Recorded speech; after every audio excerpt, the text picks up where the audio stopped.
Dijo Steve Jobs, la innovación es lo que distingue a un líder de un seguidor. Estás escuchando Influencia e Impacto. ¿Cómo están, amigos? Bienvenidos a Influencia e Impacto. Soy Charlie. La verdad es que hoy es un día muy especial, Ale. Ale es el host de el Maxwell Leadership Podcast en español. Y la verdad es que también es un amigo personal. Ale, mira, a ver, tengo una frase, ¿okay? Que me llegó el otro día. Es de un libro muy interesante y dice lo siguiente. ¿Okay? Quiero que me ayude. Vamos a empezar por ahí para que me ayudes a desenredar esa frase. Bien. Lo siguiente que capturará la imaginación y fascinación del consumidor, lo próximo vendrá de la próxima generación, no de la generación anterior. Órale. Mira, eso tuiteable, bueno, no sé cómo se dirá ahora que ya no se llama Twitter, sino X, pero es una gran frase. Yo creo, Charlie, que cualquiera que te escuche decir esa frase, como que puede asentar, ¿verdad? Con la cabeza, sentir, es decir, sí, eso tiene todo el sentido del mundo. Viendo mi propia vida, las tendencias de servicios, de productos, de bienes y servicios en general, las marcan las generaciones más jóvenes.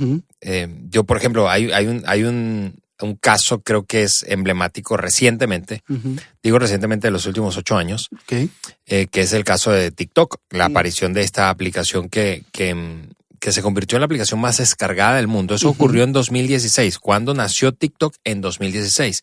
Enseguida capturó la imaginación y enganchó a los más jóvenes. En ese momento eran adolescentes, que son la generación Z, nacidos desde entre el 2001 y 2015. Y empezó a influenciar fuertemente las estrategias de marketing y de contenido de otras plataformas. De hecho, fue la aplicación en 2021 más descargada o que alcanzó más descargas históricas con 3,000 millones. Y no era de Mark Zuckerberg, ni Facebook, ni Meta, ni ninguna de ellas. Eso fue un hito. Claro. Y precisamente tuvo que ver con la preferencia de la siguiente generación. Y a partir de ahí, todas las marcas más reconocidas empezaron a seguirlos. Así es, así es. De hecho, hay un estudio en 2023 que publicó YPulse que dice que el 74% de los de generación Z prefieren plataformas emergentes, no las que vienen usándose. Y eso confirma eso. Son sencillamente un par de ejemplos que confirman, me parece, que esa frase que tú acabas de decir. Si vemos cuál es la tendencia de los productos y servicios hoy, notaremos que está fuertemente influenciada por las generaciones más jóvenes. Entonces, me parece que es un hecho. Lo que acabas de decir en esa frase es un hecho. Nos guste, no nos guste, pues eso es otra cosa, ¿verdad? Estemos de acuerdo o no estemos de acuerdo. Exactamente. Y al final, a ver, te escucho y pienso que es hasta irónico. Porque los que tienen el poder, los que tienen el dinero, los que tienen la influencia, no es esa nueva generación. Sí. ¿Verdad? Entonces casi que podría decir que escuchar esa frase y decir que es un hecho nos tiene que dar un sentido de responsabilidad hacia esa siguiente generación. Totalmente. Me dijo un buen amigo que es un autor muy conocido, es el doctor Tim Elmore, me dijo cuando le pregunté acerca de la inteligencia artificial y cómo él la estaba usando él personalmente y en su organización con sus equipos. Y él me decía, mira, el desafío, Ale, definitivamente está siendo ético, pero es un hecho, es una realidad, no lo vamos a poder detener. Está siendo ético, ¿por qué? Porque es una organización, la suya, que se dedica a producir contenidos, imagínate. Entonces, la producción de contenidos es una de las grandes banderas o áreas en las que la inteligencia artificial está revolucionando todo. Entonces, no es que la tendencia va a detenerla a un baby boomer como mi amigo Tim. Es que él va a tener que montarse sobre esa ola, pero navegarla dentro de como sus límites éticos mínimos requeridos, ¿verdad? Pero la ola no la detiene nadie. Y esa ola, insisto, no la creó un baby boomer. Perdón a los baby boomers que nos están escuchando, no tengo nada en contra de los baby boomers, yo soy una generación Z, ¿verdad? Perdón, X. Ojalá fuera Z. Tú desearías ser Z. Pero viene, como tú decías, a pesar de que parece paradójico porque no tienen necesariamente el poder económico, vendrán de las nuevas generaciones. Otra cosa interesantísima es que hace unos días atrás, conversando con un amigo, hablábamos de una estadística publicada recientemente que dice que aparecerán en los siguientes 5 años 150,000 nuevos millonarios. La inmensa mayoría de ellos serán pertenecientes a la generación Y, millennials, más jóvenes que yo y que tú también, ¿no? Sí, sí. No me estés mirando más o menos. Pero, ¿y por qué ese dato es interesante? Porque la cantidad de dinero que hay en el mundo es la misma, ¿está bien? Solo va a haber una redistribución de riqueza. Y fíjate que hay algo, eso me parece asombroso, que la tecnología en este caso y el auge tecnológico esté como democratizando un poco la distribución de la riqueza, algo que ningún gobierno ha logrado hacer en la historia de la humanidad. Exactamente. Y eso no vino, insisto, por las generaciones que ya estaban establecidas. Bueno, te doy otro dato que escuché, que leí hace poco. La carrera mejor pagada saliendo de la universidad el año pasado era el prompting, que es la ingeniería de las personas que pueden sacar de la inteligencia artificial la información. O sea, una ingeniería que ayudaba a una persona a poder sacar el mayor provecho a la inteligencia artificial. Eso era lo mejor pagado saliendo de la universidad. Así es, sí, porque el poder, ¿quién tiene hoy una aplicación, digamos una muy común de las pioneras, ChatGPT, una cuenta pagada en ChatGPT, sabe que la clave está en el pedido, porque la inteligencia artificial en este momento no es aún generativa, es reactiva. Tienes que pedir bien para obtener lo que necesitas, o con calidad, ¿verdad? Entonces, pero algunos están preguntando precisamente qué va a pasar cuando la inteligencia sea generativa. Claro. Ya no reactiva. Pero de nuevo, todo eso está asociado a nuevas generaciones. O sea, eso no, difícilmente, amigos. Y probablemente alguien dice, tú sabes, alguien se ponga argumentador y diga, no, pero yo creo que yo conozco a un baby boomer que es orientado a la tecnología y a la innovación, y está bien, pero eso son excepciones. Claro. Excepciones. Lo nuevo viene de las nuevas generaciones. Te voy a dar un ejemplo personal, y esto pasó ayer. ¿Okay? Mi hijo Nicolás tiene 12 años. Ayer salió en WhatsApp, no sé si lo notaste, la inteligencia artificial. Me lo dijo mi hijo Andrés. Te lo dijo tu hijo Andrés. Nicolás en la noche me dijo, papá, he pasado todo el día hablando con Meta. Y yo, ¿cómo? Sí, mira, le pregunté esto, hicimos esto, le dije tal cosa, y yo decía, no manches, o sea, de verdad, o sea, casi que tenía una conversación y lo entretuvo WhatsApp en un día. Sí. Y yo jamás, mi reacción como papá fue, no, espérate, tengo miedo, ¿qué va a pasar? Que hay que tener cuidado. Sí. Pero con todo esto que estamos hablando, pues me pone a pensar, mira, lo primero que se me viene a la mente es el escepticismo. De acuerdo. Que hay con la innovación, porque crea controversia. Y ese es el riesgo que tenemos nosotros a la hora de evaluar las ideas como la generación que te decía, que es la que tiene el poder, la posición y la influencia. Se siente como una amenaza para nuestro status quo. ¿Qué hacemos? ¿Qué hacemos con eso? Pues... Aguántatela. Bueno, yo diría más bien abrázala, ¿verdad? Abraza esa nueva realidad. Porque no voy a decir nada que no se haya dicho. Si no abrazas la nueva realidad en cuanto a la innovación y las tendencias, esto es lo que va a pasar.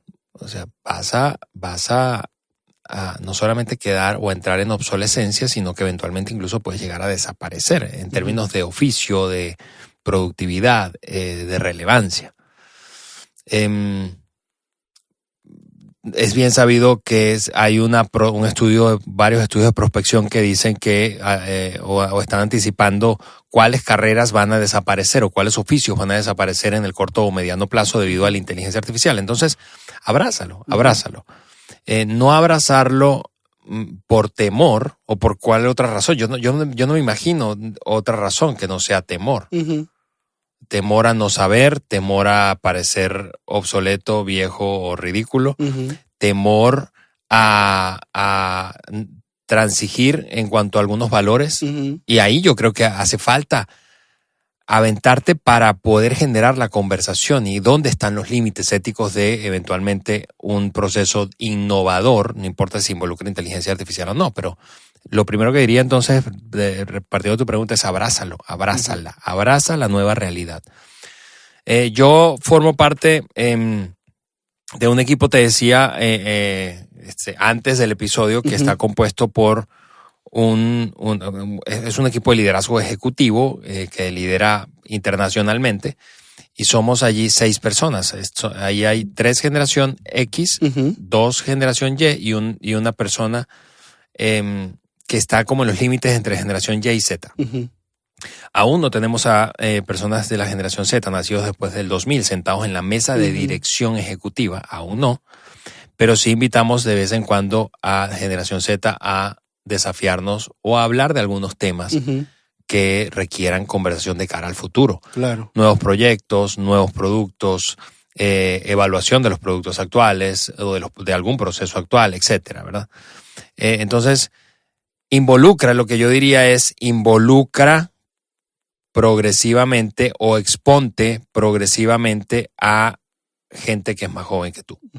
El año pasado yo participé en un proyecto de la creación de una certificación multigeneracional, y me llevé la tarea de hacer, como el creador es un norteamericano, me llevé la tarea de hacer un focus group con algunas voces latinoamericanas, claro, diferentes oficios, diferentes generaciones, para poder aterrizar mejor el contenido y que fuera relevante. Ahí tuve neurocientíficos, ahí tuve psicólogos, ahí tuve marqueteros, ahí tuve un pastor.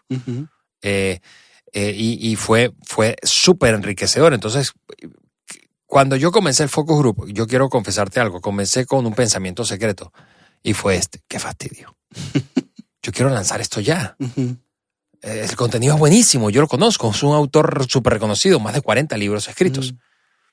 Pero hice la tarea, después de la conversación que tuve con él, de este Focus Group, sencillamente por disciplina. Pero me di cuenta que haberme expuesto o haber expuesto el contenido o la idea o el producto o proyecto a un montón de voces distintas a la mía, en términos generacionales y en términos de perspectiva o experiencia, expertise, hizo que el producto fuera mucho mejor. Entonces, de nuevo, tu pregunta es, ¿qué hacemos con esto? Sé intencional exponiéndote a gente que es diferente a ti generacionalmente, especialmente de manera generacional. Rodéate de gente que sea diferente en general, no solo generacionalmente. ¿Por qué? Porque los líderes, y escúchalos, ¿verdad? Porque los líderes que no escuchan a quien tiene una opinión distinta a la suya, eventualmente terminan rodeados de gente que no tiene nada que decirles. Y todos hemos visto eso. Muy cierto, muy cierto. Todos hemos visto eso. Mira, Ale, yo quiero resumir esto que estás diciendo con un principio, con una frase que utiliza Andy Stanley, que dice que ante el cambio, ante la innovación, debemos ser estudiantes y no críticos, ¿verdad? A la hora de ver el cambio, en lugar de rechazarlo, como dices tú, abrazarlo, estudiarlo, entenderlo, que al final fue lo que hiciste con ese focus group. ¿Verdad? Sí. Tú pudiste haber sido un crítico y decir, no, eso no es necesario. Ya es un autor reconocido, es probado, yo confío en lo que él está haciendo, ¿para qué lo voy a hacer? ¿No? Voy a ser un estudiante, voy a seguir el consejo, voy a ser disciplinado, como dijiste tú, y salió algo bueno. Ahora bien, ¿cuáles son maneras prácticas en las que podemos convertirnos en estudiantes y no en críticos ante la innovación? Mira, yo diría 3 cosas. Invita a la mesa gente más joven, ya de alguna manera lo dijimos, ¿verdad? Aunque no tengan la jerarquía o la posición para estar en la mesa. Invítalos, ¿sí? 2, filtra el intercambio de ideas a través de tus valores, no de tus formas y de tus preferencias. Pues si tú te aferras a tus formas y preferencias, pues vas a perder la oportunidad de un montón de muy buenas ideas. Claro. Y número 3, Tim Elmore, ese autor del que yo hablaba al principio, tiene un concepto que me encanta y él lo llama mentoría inversa. Practica mentoría inversa. Es decir, el rol de un mentor típicamente está asociado a la experiencia, ¿verdad? Yo, como tengo más experiencia que tú, por lo tanto más años de vida, entonces te brindo a ti, que tienes menos experiencia y típicamente menos años de vida, mentoría. Ok, mentoría inversa sería yo ahora con más experiencia, años de vida, te busco a ti, que eres más joven y con menos experiencia, para que me enseñes cosas que desde tu perspectiva y tu generación yo no logro entender o ver. Entonces, invita a la mesa gente más joven que tú, aunque no tenga la posición, filtra a través de valores, no de preferencias, y practica mentoría inversa. A ver, esa mentoría inversa no es para cualquiera, ¿verdad? No. Digo, a mí me mentorea a mis hijos todo el tiempo, ¿verdad? Correcto. Pero se necesita mucha seguridad, mucha madurez. Y yo creo que esa es la palabra clave, la que acabas de decir, seguridad interna. Es decir, te van a sacudir. Te van a sacudir algunas estructuras de pensamiento, hábitos, maneras de ver la vida o de interpretar. Estate tranquilo, no pasa nada.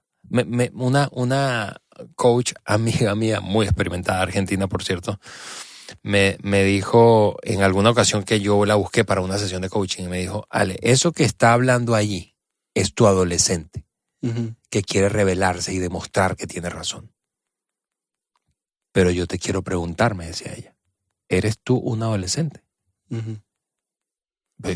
La respuesta obvia es no, tengo 48 años, yo no soy ningún adolescente.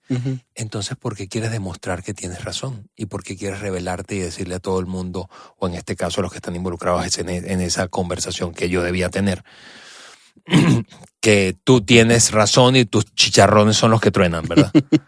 No, o sea, y eso está asociado a mis inseguridades. Claro, todos tenemos inseguridades, amigos, todos. El asunto no es si tenemos o no tenemos, el asunto es si permitimos que nuestras inseguridades sean las que nos controlen e impulsen y dominen nuestras relaciones, conversaciones, etc. Entonces, tal cual como tú decías, Charlie, la clave está en lidiar con nuestros demonios, ¿verdad? Calma, no pasa nada. Permítete escuchar, permítete ser cuestionado. Híjole. Mira, está profundo el tema, pero quiero continuar. ¿Cómo crees tú que podemos identificar las mejores ideas dentro de este paradigma? Porque no solo se trata de abrir la llave y decir, a ver, denme ideas. ¿Cómo puedes tú ayudar a la siguiente generación o ayudar a abrir ese espacio y poder escoger entre la paja y el grano? O sea, ¿cuáles son las mejores ideas? Sí. Tú y yo aprendimos de Patrick Lencioni, creo, juntos, un concepto. Si es que quien nos escucha está liderando un equipo, tú y yo hace años aprendimos un concepto y es, como líder, promueve el debate de ideas. Promueve el debate de ideas. Que sea la mejor idea la que gane.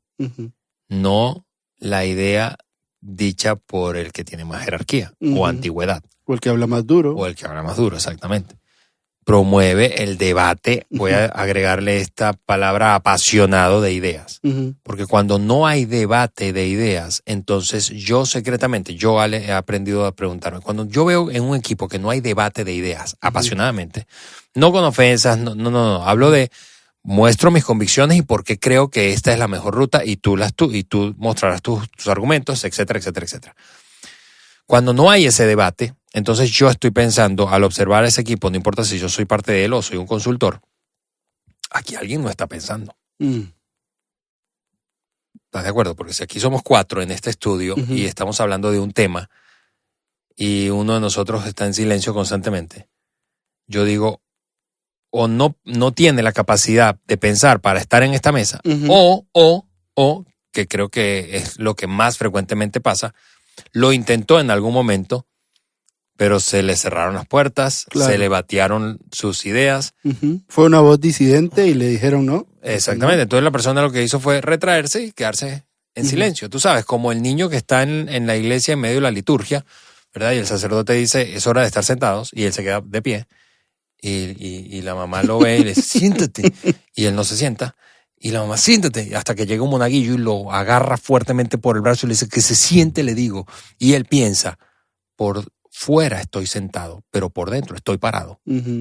O sea, hay gente así en un equipo y eso es una cosa terrible porque estás perdiendo la oportunidad de sacarlo la mejor idea. Entonces, yo diría una sola cosa, promueve el intercambio o el debate apasionado de ideas. Y lo otro que yo le haría una pregunta a una persona, porque capaz una persona que dice, sí, pero es que yo no lidero a un equipo, yo soy parte de un equipo.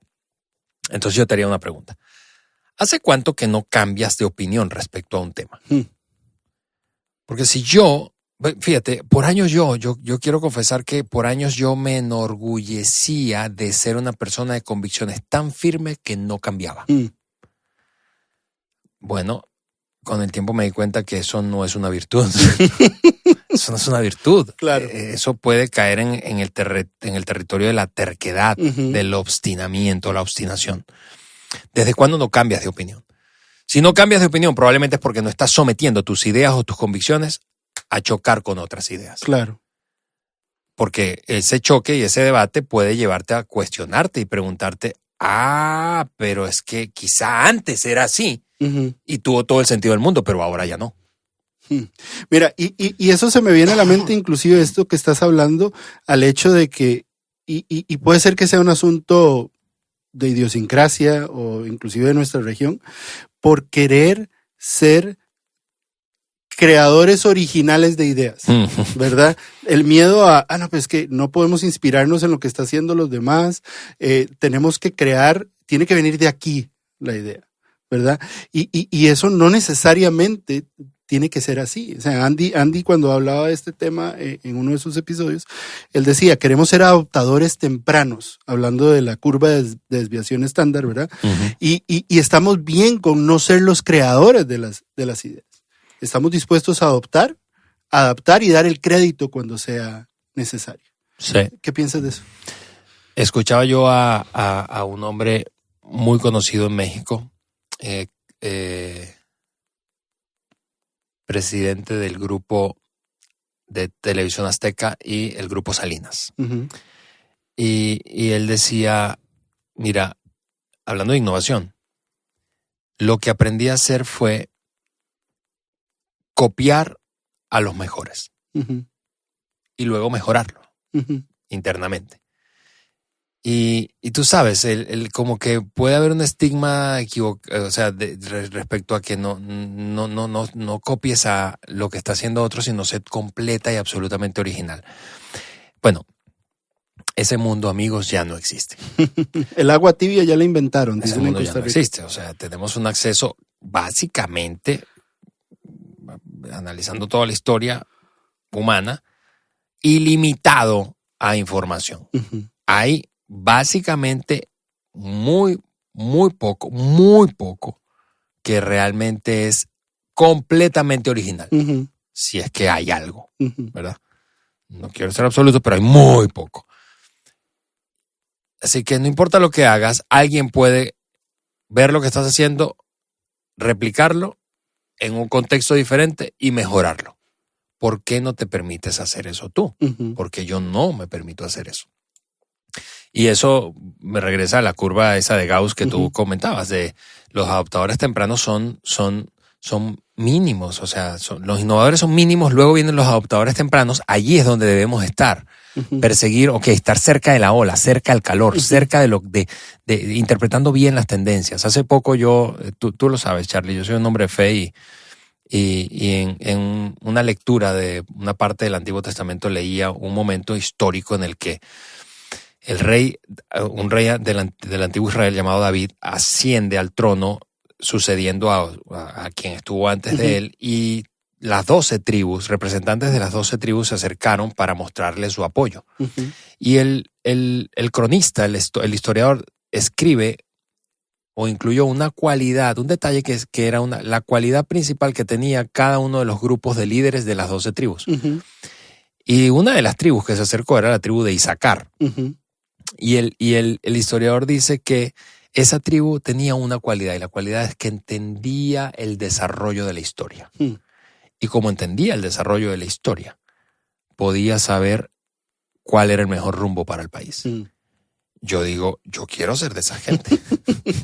Quiero ser de esa tribu. Claro, pues si yo soy capaz de interpretar de dónde viene la cosa, dónde estamos, puedo más o menos como dibujar un futuro probable o futuros probables. Entender el momento que vivimos y a apalancarnos de quienes están realmente innovando, creando de la nada, aplicar esos principios a nuestra propia sector o industria o organización o equipo y mejorarlo en el camino. Amigos, yo creo que esa es la ruta. Claro. Para mí esa es la fórmula del mundo en el que vivimos ahora. No crear una cosa absolutamente inédita. Porque eso, insisto, no es el mundo en el que vivimos. Mira, nos pones a pensar muchísimo y me encanta esto, pero me gustaría ir a la práctica. ¿Cómo crees tú que nosotros, dentro de nuestros equipos, ¿okay? Dentro de nuestro área de influencia, cómo podemos crear una cultura, una estructura que permita esto? ¿Qué podemos hacer para empezar nosotros a movernos en esa dirección? Sí, yo diría dos cosas, las hablamos tú y las hemos hablado tú y yo, y es enfoca tu conversación en los qués y los porqués en lugar que en los cómo. Okay. Es decir, cuando te enfocas en el cómo, no, pero ¿cómo vamos a lograr eso? ¿De dónde va a salir el dinero? ¿Cómo vamos a resolver este otro problema? ¿Cómo quitamos ese obstáculo? ¿Cómo lidiamos con fulano? Eso mata cualquier idea. No, pues sí, pues ya me ponchaste el globo, entonces ya no sigamos hablando, porque todo parece imposible, decía Walt Disney, hasta que se logra. Todo lo que no existe, lo que no hemos logrado parece imposible o improbable hasta que lo logramos. Entonces, no te enfoques en los cómo, sino en los qués y los porqués. Y por otro lado diría, celebremos o creemos una cultura que da margen para el aprendizaje. ¿Y cómo damos margen para el aprendizaje? Cuando se permite el error y la equivocación. Sí, yo sé que hay errores de errores, ¿verdad? Sí, claro. O sea, hay errores y horrores. Sí. Exactamente. Pero voy a decirlo de esta forma, crea como una especie de ambiente de tipo laboratorio, en donde haya margen para experimentar. Claro. Y si no funcionó, pues no funcionó. Es una ya práctica, ya aprendimos. Sí, es una práctica muy conocida, por ejemplo, de Google. Esa práctica de iteración. Dale, prueba, barato. Prueba, rápido y prueba barato. Prueba rápido y prueba barato. Entonces, crea una cultura para el aprendizaje en donde se permita equivocarse. Esas son las dos cosas que yo diría de manera práctica. Wow. De eso último que dices aquí, para mí el ejemplo más claro, me impactó y muy reciente fue cuando en SpaceX explotó a los 3 minutos. Y la respuesta, las cámaras volvían a ver a Elon Musk y la gente esperaba que se volviera loco. O sea, eran millones de dólares tirados a la basura en ese momento. Y cuando le preguntó, la frase de él fue, el éxito viene de lo que aprendemos. Totalmente. Y para mí fue impactante. Ale, una última frase, un último comentario que puedas darnos con respecto al tema de hoy. Sí, yo recordaba una frase de Peter Drucker, el padre de la administración moderna, que dijo una vez que el mayor peligro en tiempos de turbulencia o incertidumbre, creo que podríamos decir que estamos en esos tiempos, el mayor peligro en tiempos de turbulencia no es la turbulencia en sí misma, es actuar con la lógica de ayer, que no había turbulencia. Yeah. Entonces, actuemos con una lógica diferente. Yo creo que no solamente lo necesitamos por nuestro bien, sino que nuestros hijos y las siguientes generaciones, lo peor que le podemos heredar es seguir intentando hacer las mismas cosas de la misma manera. Un liderazgo obtuso, obsoleto, que no los posicionó para ganar. Buenísimo, muchísimas gracias por el material que cubrimos el día de hoy. Amigos, ya lo saben, conviértase en un estudiante y no en un crítico ante las ideas que vengan. Mantenga las conversaciones en el qué y no tanto en el cómo, para no matar las ideas cuando apenas están saliendo. Y crea un espacio, un ambiente en el que haya margen para celebrar los errores como un medio de aprendizaje. Ale, gracias por acompañarnos. A ti, mi Charlie. Esto fue Influencia de Impacto, amigos. Que estén bien. Bye bye.